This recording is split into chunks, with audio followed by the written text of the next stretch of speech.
Беше сабајле во 8:20 се сеќавам. Еден мој драг пријател ми се јави со зборовите како ти се децата.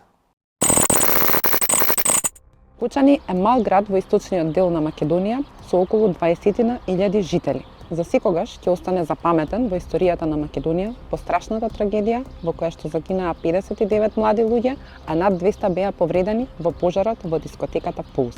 Сеќавањата за Кочани ми се многу прекрасни, многу. Единствено што се сеќавам за него е мирисот на липите.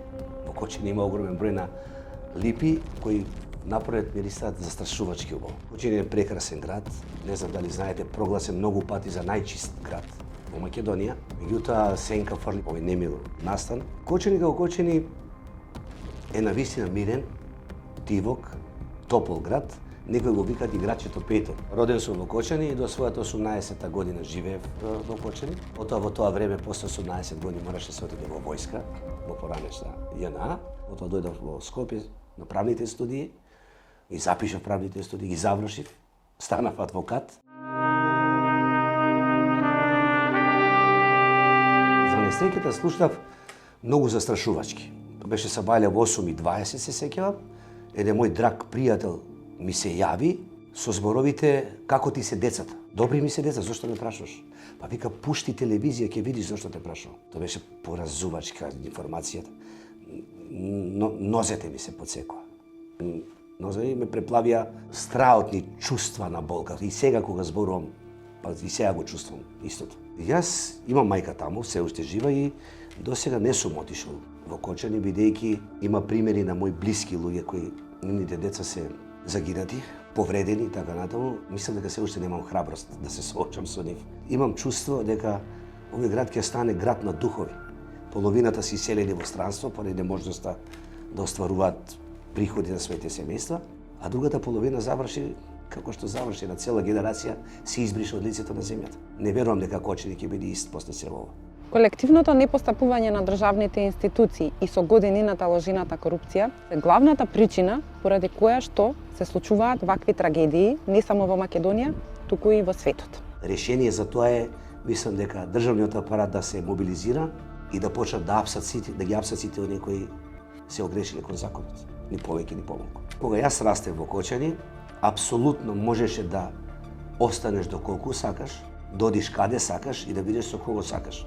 Бидејќи во тој период грижата за младата популација не беше само на родителите, него грижата беше и на роднините на родителите, пријателите на родителите. Денес, кога владее дрогата, кога владее трговијата со деца, кога владее несигурните објекти, како што имавме пример да видиме, немам чувство дека би ги пуштил децата да излегуваат во град и да се забавуваат, иако имаат право на тоа. Да, точно е, постојат голем број на кривични дела, меѓутоа тие мора да се докажат во една законита постапка. Тоа е она што треба да не држи сите нас. Законитост, таа постапка која ќе се води за сторителите, на потенцијалните сторители кривични дела и за оштетени кои имаат право на надоместна штета, мора да биде брза, ефективна и законита. Изминатиот период граѓаните бараат правда и решавање на проблемите на целокупниот систем во општеството. Но некои промени треба да почнат и од самите нас.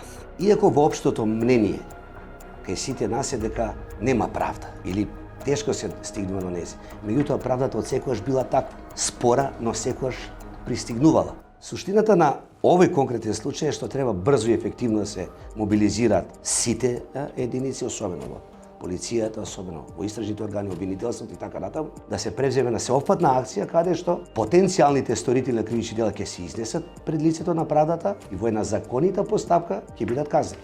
Ние како граѓани многу едноставно, се додека приоритетно го ставаме личниот интерес, личната желба за борба за профит, за богатство и така натаму, и го правиме тоа на штета на општиот интерес на луѓето, нема да има просперитет. Ние секогаш ја лечиме последицата. Ние никогаш не сме се занимавале со причините. Ако ги отстраниме причините, нема да дојде до последици. Кога ќе настанат последиците, како денес што се соочуваме со оваа трагедија, ќе се обидиме да ги казниме тие што некогаш сториле или не сториле нешто. Што ако се застарени нивните действија на извршување, ќе останат неказнети. Тоа е суштината на заштитата и на себе си, и на нашите деца, па на крајот на краиштата и на општеството.